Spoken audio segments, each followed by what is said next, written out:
ETF index mutual funds నేర్చుకుని stock మార్కెట్లో రాణించాలనుకుంటున్నారా? వెంటనే ఈ నెంబర్కి కాల్ చేయండి. హలో నమస్తే, వెల్కమ్ టు సుమన్ టీవీ. ప్రస్తుతం మనతో పాటు స్టూడియోలో మోటివేషనల్ స్పీకర్ రామ్ మెట్టు గారు ఉన్నారు. వీరితో కొన్ని విషయాలు మనం ఈరోజు షేర్ చేద్దాం. హలో రామ్ గారు, నమస్తే. నమస్తే అండి. యా, సో టెక్నాలజీ అయితే బాగా ఫాస్ట్గా గ్రో అవుతుందని మనం అందరం చూస్తున్నాం. లైక్ చాట్ జీపీటీ దగ్గర నుంచి కూడా ఇప్పుడు ఏఐలోకి వచ్చి చాలా ఫాస్ట్ ఫార్వర్డ్ వెళ్ళిపోతున్నాం మనం అందరం. బట్ ఈ స్టేజ్లో మనము దానికి ఎడిక్ట్ అవుతున్నాము అండ్ దానికి బానిసలుగా అవుతున్నాము అని కూడా అనుకోవచ్చు. ఎందుకంటే ఐ హర్డ్ ఇన్సిడెంట్, లైక్ అంటే ఒక 56-year old మ్యాన్ తను చాట్ జీపీటీలో ఇచ్చిన తన ఇన్స్ట్రక్షన్స్ ఆర్ వాయిస్ అవన్నీ విని అది చూసి తన సొంత అమ్మనే చంపేశాడు అండ్ తర్వాత తను కూడా చంపాడు. మనకంటే తను ఏదో వాళ్ళ మదరే తన మీద ఏదో స్పై చేస్తుందని చెప్పేసి ఆయనకు డౌట్ వచ్చావు, అవన్నీ డీటెయిల్స్ ఇచ్చిందని చెప్పి అండ్ తనే మిమ్మల్ని చంపేస్తుంది అని ఆ చాట్ జీపీటీ ఇన్స్ట్రక్షన్ ఇచ్చిందని చెప్పి తినే ఫస్ట్ చంపేశాడు. సో టెక్నాలజీ మీద అంత డిపెండెన్సీ అండ్ దాని మాట అంతగా వినాల్సినంత బానిసత్వగా మైండ్ ఎందుకు అలా మారిందంటారు అసలు? వన్ థింగ్ అండి, ఒక పర్సెప్షన్ ఏంటంటే జనాలందరికీ కంప్యూటర్ తప్పులు చేయదు. లైక్ ఇప్పుడు మామూలుగా మనకి బుక్స్ కూడా చదువుతూ ఉంటాం, ఏంటంటే కంప్యూటర్స్ వల్ల ఎర్రర్స్ తక్కువ అవుతాయి అనేసి. మన హ్యూమన్ ఎర్రర్స్ తో కంపేర్ చేస్తే కనుక మెషిన్ ఎర్రర్స్ చాలా తక్కువ ఉంటాయి అనేసి. సో ఆ ఒక నోషన్ ఏదైతే ఉందో దట్ కంప్యూటర్స్ మిస్టేక్స్ చేయవు అనేసి, ఆ నోషన్ తోటి ఏంటంటే మనిషి చెప్పేదానికంటే కూడా ఒక కంప్యూటర్ చెప్పినప్పుడు దాని యొక్క క్రెడిబిలిటీ ఎక్కువైపోతుంది ఈ మధ్యన. అండ్ అదేం ఫార్చ్యూన్ టెల్లర్ కాదు కదా. అఫ్ కోర్స్ అది ఫార్చ్యూన్ టెల్లర్ కాదు. అండ్ ఒక బేసిక్ లాజిక్, ఒక టెకీ అయి ఉండి బేసిక్ లాజిక్ ఏం మిస్ అయ్యాడనంటే, ఒక కంప్యూటర్ నీకు ఇన్స్ట్రక్షన్స్ ఇస్తుంది లేక ఒక అవుట్పుట్ ఇస్తుంది అని అంటే అది ప్యూర్లీ ఇన్పుట్ మీద బేస్ అయ్యే ఉంటుంది. Stored information that is firstly, అదంతా ఇచ్చేదంతా ఏంటంటే లెర్న్డ్ ఇన్ఫర్మేషన్ నుంచి వస్తుంది. రెండోది, ఇప్పుడు మా అమ్మ నా మీద స్పై చేస్తుందా లేదా అనే క్వశ్చన్ వాడు అడిగాడు అని అంటే ఆ ఇన్పుట్ వాడే ఇచ్చాడు కదా. అక్కడ నాకు ఇలా అనిపిస్తుంది, మా అమ్మ నన్ను చూస్తూ ఉంది, నా ఫోన్ చెక్ చేస్తుంది, నేను ఎక్కడికి వెళ్తున్నాను ట్రాక్ చేస్తుంది, సో ఏమై ఉంటుంది అని ఇలానే అడుగుంటాడు నాకు తెలిసి. అలా అడిగినప్పుడు ఇన్పుటే అట్లా వెళ్ళినప్పుడు ఆబ్వియస్లీ అవుట్పుట్ అలా వస్తుంది, రైట్? అండ్ అవుట్పుట్ ఇచ్చిన తర్వాత ఎప్పుడన్నా చూడండి, చాట్ జీపీటీ అవుట్పుట్ ఇచ్చిన తర్వాత are you satisfied with the results or do you want me to refine it అని అడుగుతుంది. రిఫైన్ చేయాలన్నా ఇంకా అంటే ఫస్ట్ ఆఫ్ ఆల్ దానికే క్లారిటీ లేదు, లైక్ నేను చెప్పింది కరెక్టేనా లేకపోతే ఇంకా కొంచెం రిఫైన్మెంట్ చేయాలనా అనేసి. So purely based on input outputs వస్తూ ఉంటాయి అనేది it's a common sense thing చెప్పాలంటే. అంత ఎక్స్పీరియన్స్డ్ టెక్కీ అయి ఉండి 56 years old అంట, చిన్నపిల్లడు కూడా కాదు, కొన్ని ఫ్రెషర్ కూడా కాదు. లాంగ్ ఇయర్స్ ఆఫ్ రిలేషన్షిప్ ఉండుంటుంది వాళ్ళ మదర్ తో తనకి. ఎగ్జాక్ట్లీ. సో మదర్ తోటి రిలేషన్షిప్ ఎప్పటి నుంచో ఉండి ప్లస్ టెక్నాలజీలో ఎప్పటి నుంచో వర్క్ చేసుకుంటూ ఈ ఒక చాట్ జీపీటీ ఇచ్చిన ఇన్స్ట్రక్షన్స్ ని బేస్ చేసుకొని ఫస్ట్లీ వాళ్ళ అమ్మని చంపడం అనేది అది ఘోరం. చంపేసి తను చనిపోవడం అనేది ఇంకా ఘోరం చెప్పాలంటే. సో అంటే ఇక్కడ బేసిక్లీ ఆ మెంటల్ స్టెబిలిటీ, మెంటల్ మెచ్యూరిటీ లేనితనం అది కనిపిస్తుంది మనకి. మనం అనుకుంటాం ఇంత ఏజ్ టెక్నాలజీలో ఇంత గ్రో అయి ఉన్నాడు అని అనుకుంటాం, కానీ ఎక్కడ మిస్ అయిందంటారు అసలు ఆయన అంత ఇన్మెచ్యూరిటీ ఇన్సిడెంట్ చేయడానికి? ఇది క్లాసిక్ ఎగ్జాంపుల్ అండి. అసలు వాల్యూస్ నేర్పించడానికి ఇవ్వాల్సిన ప్రాధాన్యత ఏదైతే ఉందో అది మిస్ అవుతుంది కరెంట్లీ చెప్పాలంటే.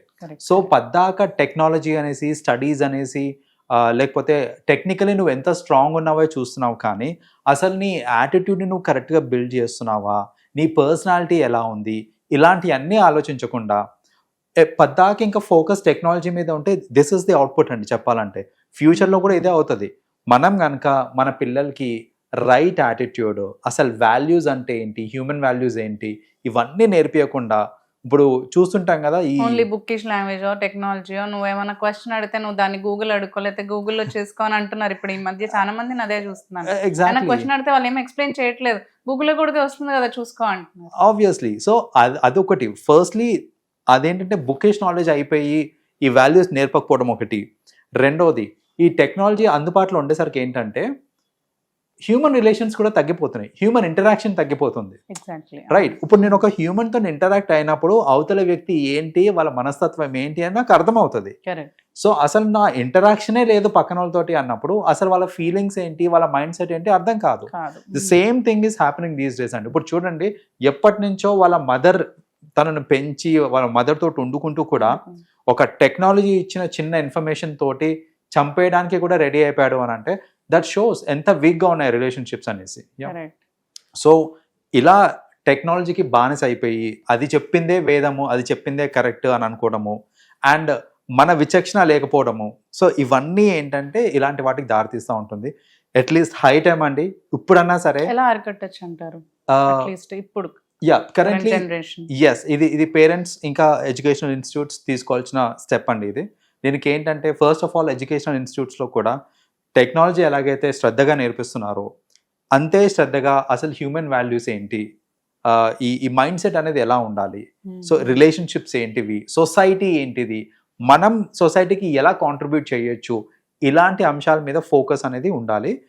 Just not at schooling level అండి, ఇంట్లో కూడా ఉండాలి. ఎందుకనంటే ఇంట్లో మనం చూస్తూ ఉంటాము చాలామంది పేరెంట్స్ ఏంటంటే నేను చాలా మంచి స్కూల్లో వేసాను మా పిల్లల్ని అని చెప్పేసి ఇంక వదిలేస్తారు గాలికి.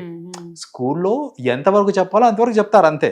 సో ఇప్పుడు మన పార్ట్ అనేది it is always there to be, దాన్ని ఎవరు రీప్లేస్ చేయలేరు. సో యాజ్ పేరెంట్స్ మనం ప్లే చేయాల్సిన పార్ట్ని ప్లే చేయాలి. అండ్ ఓన్లీ దెన్ అంటే మన సైడ్ నుంచి మనం కూడా ఇన్పుట్స్ ఇచ్చుకుంటూ స్కూల్స్ కూడా అలాంటి ఇన్పుట్స్ ఇచ్చినాయి అని అంటే దట్ ఈస్ వెన్ ఇలాంటి దారుణాలన్నీ జరగకుండా ఫ్యూచర్లో అట్లీస్ట్ అరికట్టచ్చండి మనం. ఇలాంటి విచక్షణ కోల్పోయే పరిస్థితి రాదని అంటారు. అబ్సల్యూట్లీ. సో బేసిక్లీ మనం టైం స్పెండ్ చేయాలి అని అంటున్నారు. ఇంటరాక్షన్స్ అండి, it's all about human interactions. అది ఫ్రెండ్స్ మధ్యన కావచ్చు, ఫ్యామిలీ మధ్యన కావచ్చు. So it can be between teacher and students, ఎవరన్నా సరే ఆ ఇంటరాక్షన్, ఆ లైవ్ ఇంటరాక్షన్ అనేది చాలా ఇంపార్టెంట్. ఈ మధ్య ఏంటంటే ఆన్లైన్ క్లాసెస్ కూడా అయిపోయినాయి. సో ఆన్లైన్ క్లాసెస్ అయిపోయేసరికి ఏంటంటే క్లాస్ ఉన్నంత వరకే టీచర్తో నేను టచ్ లో ఉన్నాను. క్లాస్ అయిపోయేసరికి అసలు టీచర్ ఎవరో నేను ఎవరో. మన డేస్ లో అట్లీస్ట్ అలా కాదు కదా. అట్లీస్ట్ వీ హ్యాడ్ టీచర్స్ ఏంటంటే టీచర్స్ అంటే భయం ఉండేది, రెస్పెక్ట్ ఉండేది, కొంచెం అన్న వాళ్ళు ఎక్కడన్నా కనిపించినా కానీ ఇంటికి వెళ్ళిపోయే పరిస్థితి వాళ్ళతో. ఎస్, అండ్ టీచర్స్ కూడా అండి. ఇప్పుడు చూడండి, నాకు ఐ రిమెంబర్ మా సైన్స్ టీచర్, ఇంగ్లీష్ టీచర్, వీళ్ళందరూ ఏంటంటే వాళ్ళ సబ్జెక్ట్ వరకే చెప్పడం కాదు, వాళ్ళు మనల్ని చూసి అబ్జర్వ్ చేసి ఎక్కడైతే షార్ట్ ఫాల్స్ ఉన్నాయో అక్కడ ఇంప్రూవ్ చేసుకోవడానికి వాళ్ళు ఇచ్చే ఎంకరేజ్మెంట్, యూనో ఏదైనా టెస్ట్లో ఫెయిల్ అయితే వాళ్ళు అదేం పర్వాలేదు నెక్స్ట్ టైం ఇంకా ట్రై చేయనేసి.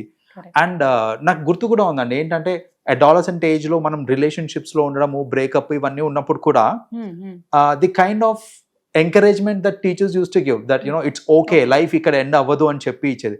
సో అలా ఏంటంటే ఒక స్టూడెంట్ యునో ఆల్రౌండర్ అవ్వాలి, అన్ని విధాలుగా బాగుండాలి అనుకునే రోజులు ఒకప్పుడు. Currently because of this digital technology, online classes ఇవన్నిటి వల్ల ఏంటంటే అలాంటి interaction absolutely. So there is no human interaction. Subject చెప్పినంత వరకే నువ్వు నా స్టూడెంట్, క్లాస్ ఎండ్ అవ్వగానే నువ్వు ఎవరో నేను ఎవరో. ఇలాంటి సిచ్యువేషన్ వచ్చేసరికి ఏంటంటే ఇన్పుట్స్ కూడా మంచి inputs which are to be given to students అలాంటివి రాకుండా అయిపోతున్నాయండి. Thank you Ram garu, thanks for sharing the information. You welcome అండి.